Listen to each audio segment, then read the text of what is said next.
Welcome to STV. నా పేరు శ్రావ్య. Bulletin updates చూద్దాం.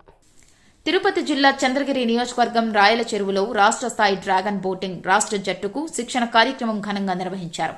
ఈ కార్యక్రమానికి చంద్రగిరి ఎమ్మెల్యే పులివర్తి నాని పాల్గొని క్రీడాకారులకు క్రీడా దుస్తులు పంపిణీ చేశారు.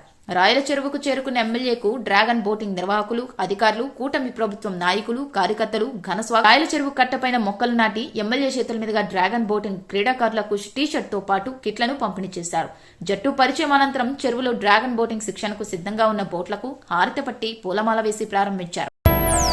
శ్రీ లక్ష్మీ నరసింహ చారిటబుల్ ట్రస్ట్ ద్వితీయ వార్షికోత్సవం వేడుకగా నిర్వహించారు. ఈ సందర్భంగా సంస్థకు హితోధికంగా సాయం చేసిన వారికి సైదమ్మ చేతుల మీదుగా ప్రశంసా పత్రంతో పాటు మొమెంటో అందచేసి శాలువతో ఘనంగా సత్కరించారు. ప్రత్యేక ప్రతిభావంతులకు శైలజ అందిస్తున్న సేవలను పలువురు కొనియాడారు. అంగవైకల్యంతో ఉన్న ఆమె చేస్తున్న సేవలు అందరికీ ఆదర్శనీయమని, ఆ భగవంతుని ఆశీస్సులు ఆమెకు మెండుగా ఉండాలని పలువురు వక్తలు పేర్కొన్నారు. శైలజ సేవలను ఆదర్శంగా తీసుకుని నేటి యువతీ యువకులు మార్గదర్శకంగా నిలవాలన్నారు. వివిధ రకాలుగా సాయం చేసిన వారికి, వివిధ రంగాలలో విశిష్ట సేవలు అందించిన వారికి ఘన సన్మానం చేసిన ఘనత శ్రీ లక్ష్మీ నరసింహ చారిటబుల్ ట్రస్ట్ వ్యవస్థాపకులు సైదమ్మకు దక్కుతుందని రాష్ట్రీయ హిందూ వాహిని సంఘటన రాష్ట్ర అధికార ప్రతినిధి, మానవతా సంస్థ తిరుపతి శాఖ జిల్లా ప్రధాన కార్యదర్శి సుకుమార్ రాజు అభినందించారు. మా ఇంటి నుంచి బయటకు వచ్చి నేను బ్రతకడం మొదలుపెట్టి 20 years నుంచి కూడా నేను ఇలాంటి వాళ్ళ మధ్యనే జీవితం సాగించాను. కానీ నాకు అయినా కానీ ఇంకా ఏదో చేయాలి, మనం కూడా ఇలాంటి వాళ్ళకి ఓన్గా ఏదైనా చేయాలి అనే ఆలోచనతోనే నా ఫ్రెండ్స్ని కూడా అడిగాను. మనం కూడా ఇలాంటి వాళ్ళకి, మనలాంటి వాళ్ళకి ఎంతోమందికి మనం ఎందుకు సహాయం చేయకూడదు, మనం కూడా ఒక సంస్థను ఓన్గా అడిగినప్పుడు తను కూడా రాజేష్ని, తనకి కొంచెం చూసి సరిగా కనిపించదు, బిజినెస్ ప్రాబ్లం. అతను కూడా అవును మనం కూడా చేద్దాము, మనం ఎందుకు చేయకూడదు అని చెప్పేసి నాతో పాటు నేను కూడా ఉంటాను నీకు అండగా అని చెప్పి వస్తామని చెప్పేస్తున్నారు. అలాగే పద్మజ అమ్మాయి కూడా తనకి వినిపించదు, మాటలు సరిగ్గా రావు, అయినా కానీ తను కూడా నాతో పాటు నేను ముగ్గురం కలిసి స్టార్ట్ చేద్దాము అని చెప్పి నాతో పాటు వాళ్ళు కూడా వచ్చి ఈ సంస్థలో పాల్గొనడం జరిగింది. అలాగే ఆశ్రమం కల్పిస్తున్నాను. మీ అందరి సపోర్టు, సహాయ సహకారాలు ఉంటే ఇంకా కొంతమందికి బెటర్ సర్వీస్ చేయగలమని మనస్ఫూర్తిగా కోరుకుంటున్నామండి. Thank you sir, thank you very much.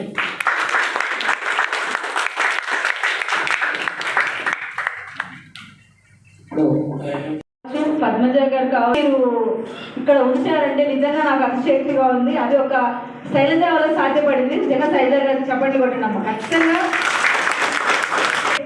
నా వల్ల అవ్వదు, నేను చేయలేనేమో, ఇది నా వల్ల సాధ్యపడదేమో అని డిప్రెషన్ ఫీల్ అవుతూ ఉంటారు. ఏంటి, కాళ్ళు చేతులు సక్రంగా పనిచేసి మనకు తల్లిదండ్రులు ఉండి, స్కూల్స్ ఉండి, ఇంత మంచి ఎన్విరాన్మెంట్లో మనం పెరుగుతుంటే కూడా డిప్రెషన్ ఫీల్ అవుతుంటాం ఈ రోజుల్లో, ఎస్పెషల్లీ పిల్లలు. కానీ శైలజ గారు లాంటి వాళ్ళని చూస్తే నిజంగా మీకు ఏమనిపించాలి, కొండలైనా పిండి చేయగానే అనిపించాలి. అవునా కదా? ఆడ నడవలేని స్థితిలో ఉండి ఈరోజు నలుగురికి ఆశ్రయం కల్పిస్తూ, నిజంగా ఆమె స్టోరీ ఇక్కడికి వచ్చి వింటుంటే నాకు ఆశ్చర్యంగా అనిపిస్తుంది. నేను ఇంకెంత చేయగలను?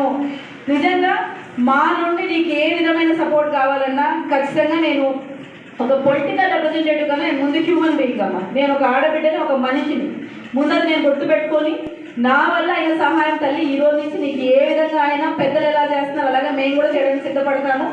నువ్వు ఇంకా తల్లిదండ్రులతో సమానులైన పెద్దలకి, చిన్నలకి మన ఇంటిలోనే మన సేవ అనేది స్టార్ట్ అవ్వాలి అని మదర్ తెరీసా మాటలు నాకు బలంగా నాటుకున్నాయి. ఎందుకో తెలియదు, మా టీచర్స్ బోధించిన విధానమో లేదంటే పెద్దలు, మెయిన్గా నేను ఇన్స్పైర్ అయ్యింది అమ్మా నాన్నలు చూసి. నాన్నగారు అమ్మని చూసే నేను ఇన్స్పైర్ అయ్యాను. నేను పిల్లలకు కూడా అదే చెప్తాను. ఉంటుంది, రకరకాల సహాయాలు ఉంటాయి, ఏది చేసినా అది సహాయమే. పుట్టిన ప్రతి ఒక్కరూ కూడా సహాయం చేయలేని నిస్సహాయ స్థితిలో అయితే ఎవ్వరూ ఉండరు. ఏదో ఒక సహాయం, మాట సహాయమా, చేత సహాయమా, ధన సహాయమా, వస్తు సహాయమా, ఏదో ఒక సహాయం. ఇవి ఇప్పటి వరకు ఉన్న bulletin updates. Keep watching STV.